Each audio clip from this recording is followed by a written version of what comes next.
Haryana BJP में राज्यसभा की ticket के लिए भारी घमासान मचा हुआ है।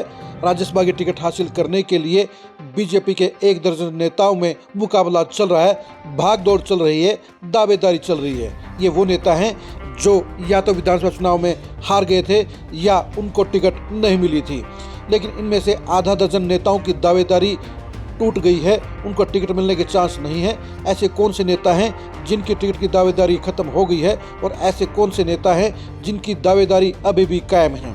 इसके बारे में पूरी जानकारी हासिल करने के लिए आज की इस खरी खरी खबर को आप जरूर देखिए।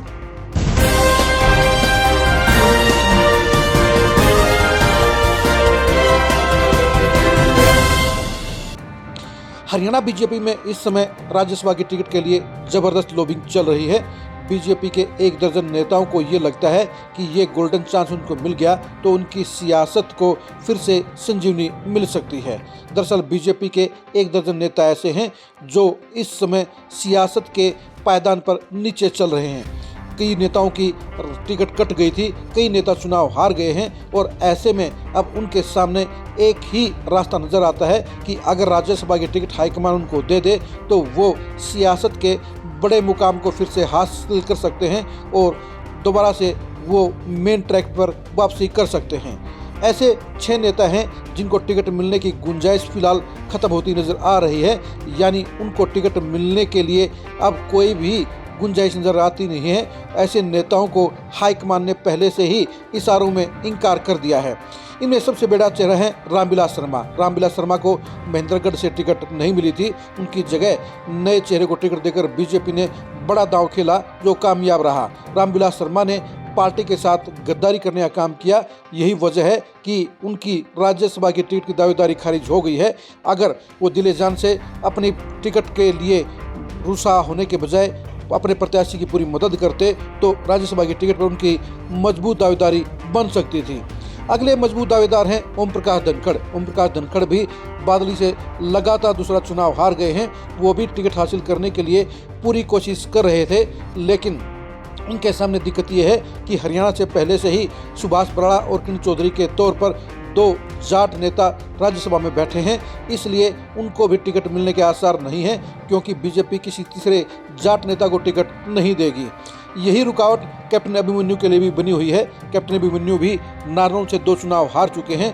वो 2014 से 2019 की खट्टर की सरकार में मजबूत मंत्री थे और सीएम के दावेदारों में शामिल थे, लेकिन लगातार 2 हारों ने उनके सियासी ट्रैक को खराब कर दिया है। उनकी सियासत की गाड़ी पंक्चर हो गई है और जाट होने के नाते ही उनको भी राज्यसभा की टिकट मिलने के आसार नजर नहीं आते हैं। संजय भाटिया मनोहर लाल खट्टर के नज़दीकी नेताओं में शामिल हैं। वो लोकसभा के सांसद भी रहे, लेकिन उनकी इमेज डाउन होने के चलते 2024 में बीजेपी ने करनाल लोकसभा सीट पर उनका टिकट काट दिया और खट्टर साहब को चुनाव मैदान में उतार दिया। वो भी राज्यसभा की टिकट चाहते हैं, लेकिन दिक्कत इस बात की है कि खट्टर साहब के केंद्र में मंत्री होने के चलते ही दूसरे पंजाबी नेता को राज्यसभा की टिकट मिलने की कोई गुंजाइश नहीं है और यही वजह है कि संजय भाटिया की दावेदारी भी दम तोड़ गई है।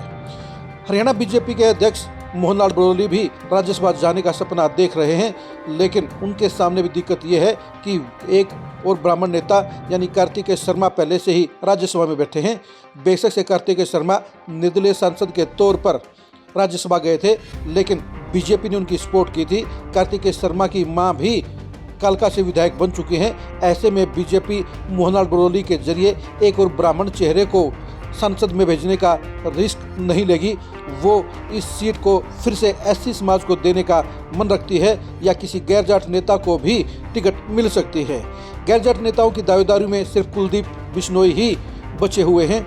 वो खुलकर दावेदारी नहीं कर रहे हैं, लेकिन जिस तरह से पिछले दिनों में वो अमित शाह से मिले, वो नड्डा से मिले और मनोहर लाल खट्टर से मिले, उससे ये जरूर साफ हो गया कि वो राज्यसभा में जाने की इच्छा रखते हैं। अब ये देखने की बात है कि क्या राज्यसभा का सपना उनका किरण चौधरी की तरह पूरा होगा या नहीं होगा।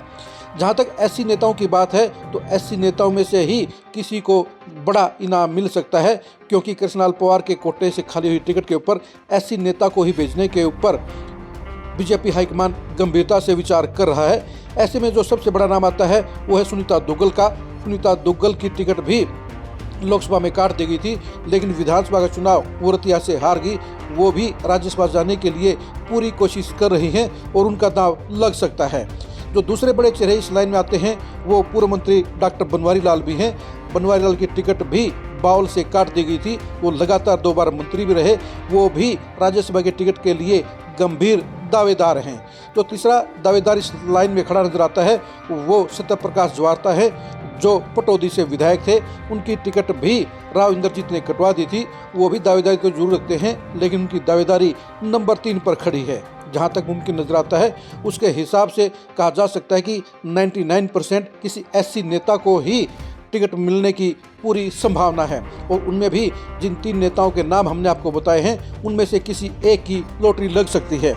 आपके हिसाब से बीजेपी को हरियाणा में राज्यसभा की टिकट किसे देनी चाहिए, कमेंट करके जरूर बताइए।